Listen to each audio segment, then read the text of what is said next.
Welcome back to Grow Joyfully. It's time to get out to the greenhouse.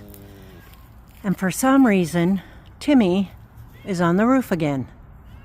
What are you doing up there, buddy? I know, come on down. It's okay. Yeah, you get down off there. Be careful. Yeah, you know how to get off safely. Be careful, honey. It's been very, very cold. My husband said it was 13 degrees this morning when he got outside for his walk. Although it looks like it's about 58, maybe 57 degrees in the greenhouse. Isn't that wonderful? What a big difference. And it is about 11:30 now, and I think it's only 22 degrees. But I needed to check on my seedlings. I want to do some more cleaning. I have such little time today because I'm going to help one of my good friends. So let's just see what we can get done. I went to the $1.25 store yesterday and I got some spray bottles and some gloves. I also got some more seeds. Here's a Kentucky Wonder pole bean, dill, which I love to grow. It smells so good, and I use it in all my pickling. Some early-on cabbages that I needed more of, and some basil, which I grow my own, then use in my own marinara sauce. So that's pretty exciting. I didn't get out here yesterday, and I'm kicking myself because you have to keep these little seeds quite moist. I don't know why, but this shoe tray is buckling in a couple of places, but I'll just have to use it. Make use of what I have. So excited about these habanada seeds. I do have the habanada plants over there that I trimmed and kind of put into retirement, winterization. And now the tomato seeds. I want to get a few more tomato and pepper seeds planted today. Keep it going. Keep the momentum going. Sometimes it's 2 or 3 days until I can get out here, which is not good for the seedlings. I have to be more diligent.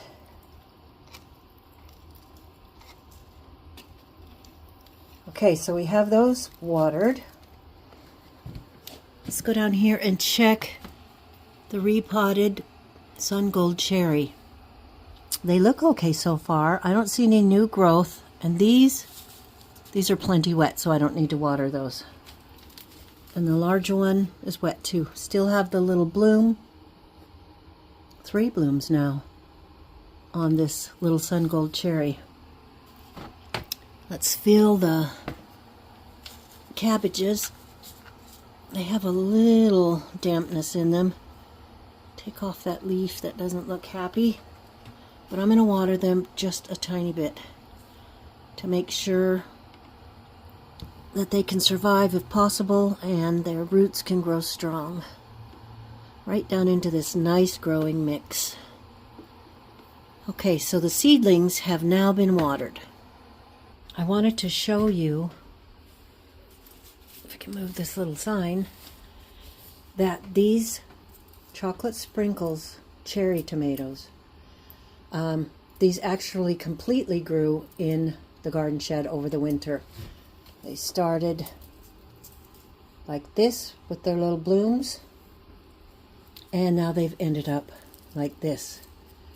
So I just wanted to taste one today. I don't think they're going to get really big and plump and fat, but the fact that they're growing at all is amazing. A lot of my other tomato plants have died. I am brewing up another batch of garlic, cayenne, and Dawn spray to try to keep working on these aphids. So we'll have to see how that goes. But I'm going to taste this one right now. Look at the little sweetheart.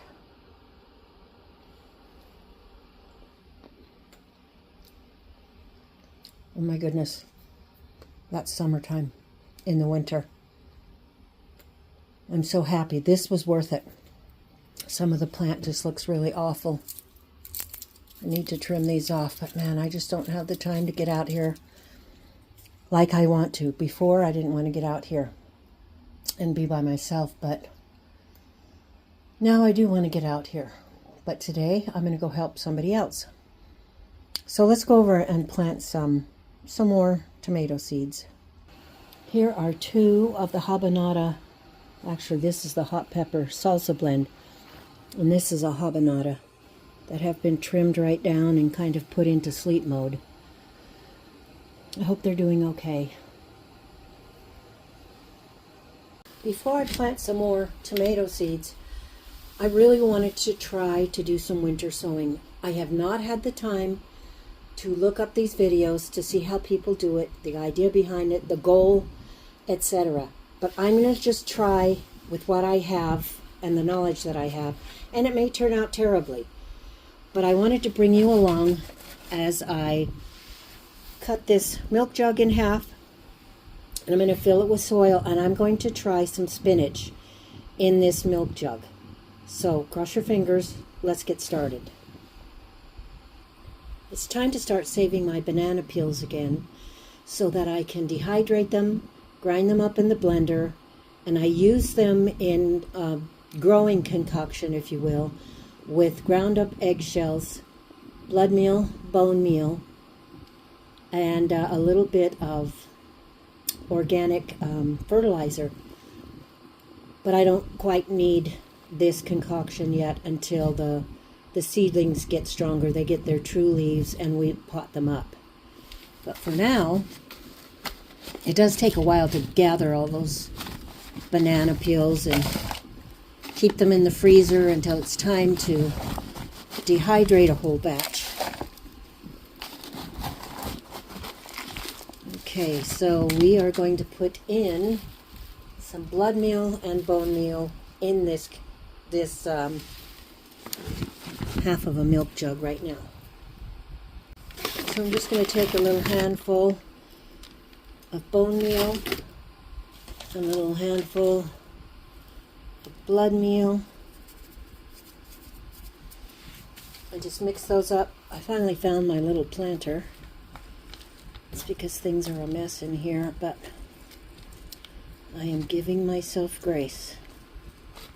It's okay. It doesn't have to be perfect. Okay, now we're going to water this.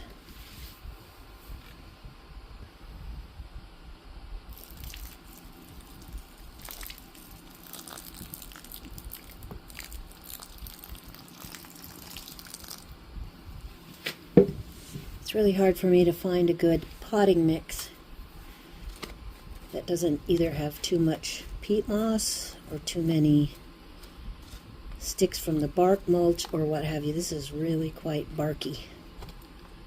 So I don't know if it's even going to work, but we're going to give it a try. Okay, time to get the spinach seeds. I decided to use this spinach, Bloomsdale Longstanding, instead of the Giant Noble because obvious reasons, not having enough room in the milk carton. So we're going to see how that works out. This has worked really well for me from the $1.25 store. I always plant a lot of seeds. Here are the spinach seeds. And that may drive some people crazy, but I'm just kind of betting against time because I want there to be as much of a chance of having things germinate as possible. So if I end up with extra seedlings that I can't repot or what have you, they either go in the compost or to the chickens. So if this looks like quite a bit to you, there is a method to my madness.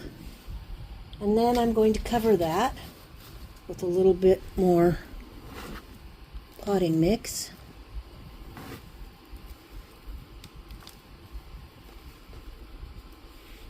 And water it a little bit again.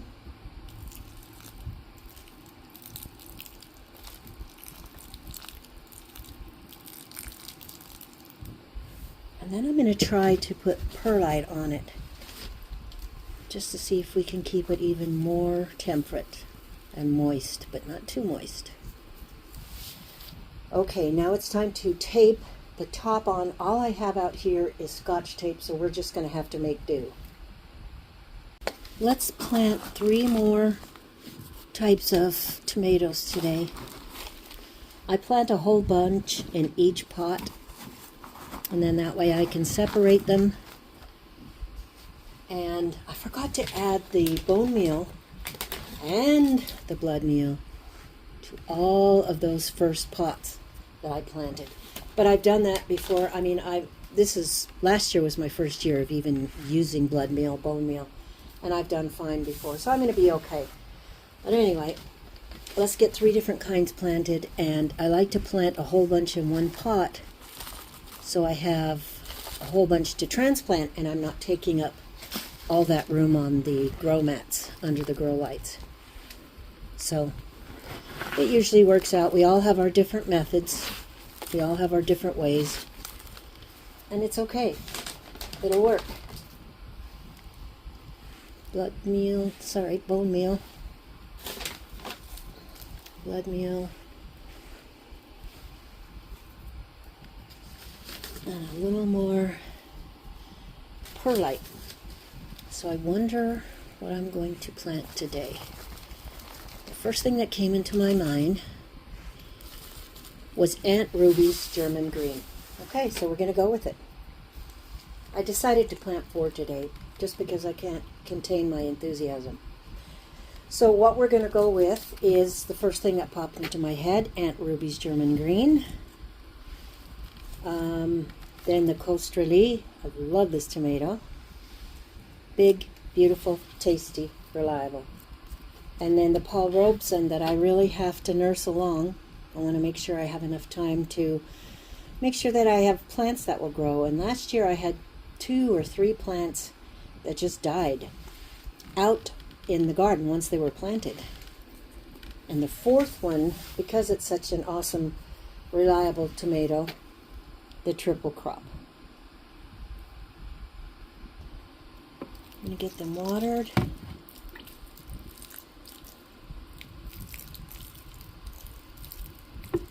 Now time to get out the seeds.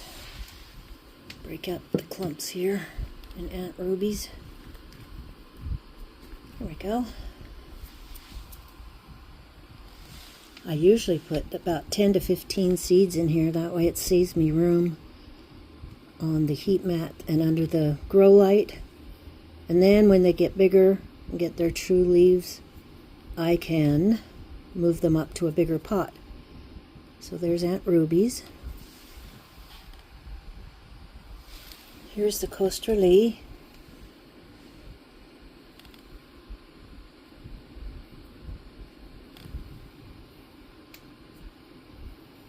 And remember that I will be selling some of these plants, but I think last year I planted over 120 tomato plants. I don't have that many Paul Robeson, so I'm not going to use all of them just in case, but I do need to reorder those.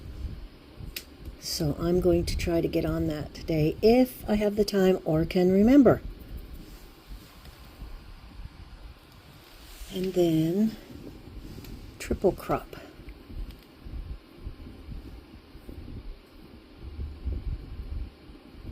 Time to water them and put some more perlite on.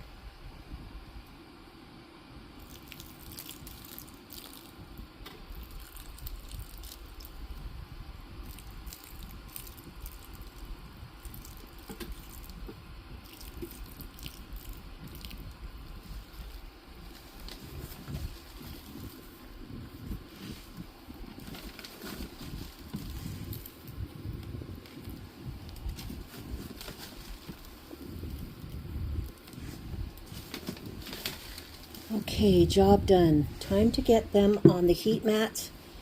And unfortunately, I am out of time and I have to get going. But I just wanted to come to my greenhouse and check in with my seedlings, see how they're doing, water them. And I wanted to share this with you. I'm going to have to go into the house and get some stronger tape. That Scotch tape is not even going to touch that milk jug. It's not going to work at all. But if I don't have stronger tape, I'm going to have to go stop by the dollar store and get some packing tape. So stay tuned for that. Also, I need to get some plant labels. They didn't have any out yesterday, so I'm really hoping that they get some of that very soon, and I need some jute. Last year, I don't know if they ever got jute, and I had to order it off of Amazon. But anyway, thank you for coming with me to my greenhouse adventures today. I was really glad to be able to share it with you and to get out to the greenhouse, even despite the lack of time. When I get out here to the greenhouse and I have the heater on and I have one of my videos going, I'm not too terribly lonely or sad, and I do fairly well. So as the days get longer and the weather gets warmer, I know that I'll be out here a lot more. So thanks for sharing this time with me. I hope you have a great day, and don't forget to do it joyfully. We'll see you on the next video. Goodbye, my beauties. Grow big for Mama.